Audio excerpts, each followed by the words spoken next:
Moving on to Tuesday's lesson, our objective is to find the unit rate. Now it's important that we know what the unit rate is. The unit rate is the same as our constant, but we can also define it as the rate of 1.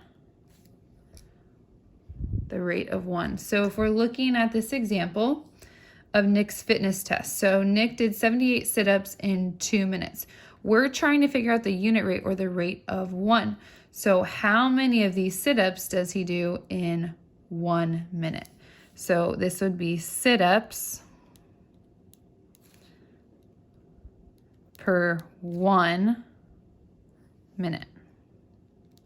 How do we do that? Well, it's important to remember that our unit rate is the same as K. And again, how do we find K? Y divided by X. So here we have to decide what is our Y, what is our X. Well, I'll give you a hint. Time is always going to be our X. So our minutes, these are going to be our X's. So 2 minutes is our time, which makes 78 our Y.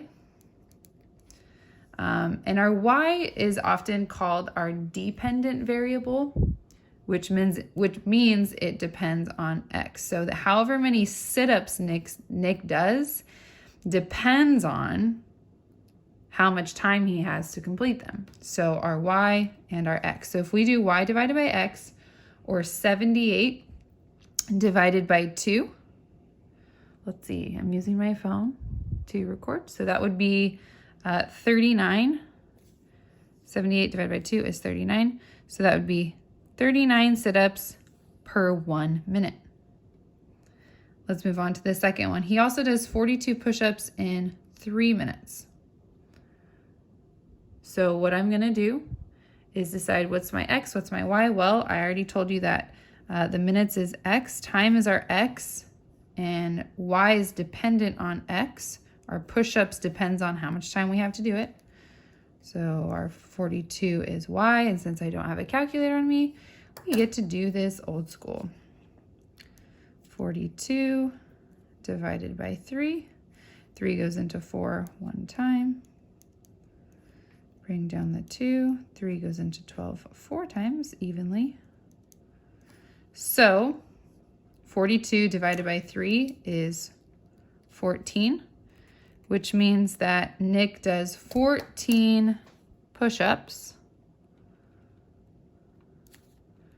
per 1 minute.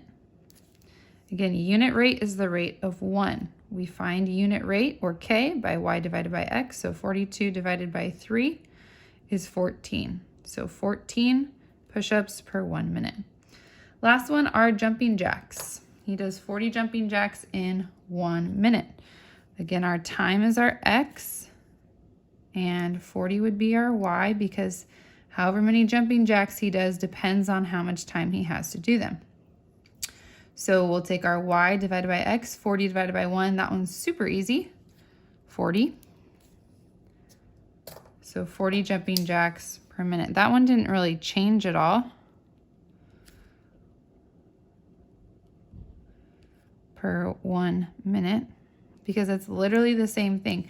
It already told us the rate of 1. So this one, the unit rate was already done for us. 40 jumping jacks in 1 minute.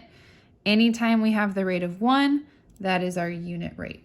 So in looking at your packet,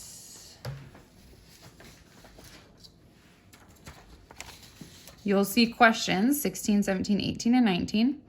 Where it's going to ask you to find the rate of 1, or the unit rate. So your job is to figure out which one's your X, which one's your Y. Another hint I'll give you is that just like time is always going to be your X, when we're talking about cost or dollar value, that's usually going to be your Y. And the reason for that is, let's say we buy soda, okay? The cost depends on how much you buy. If you buy less, it's going to cost less. If you buy more, it's going to cost more. So your cost is always going to be Y, and you're going to run into that for those questions.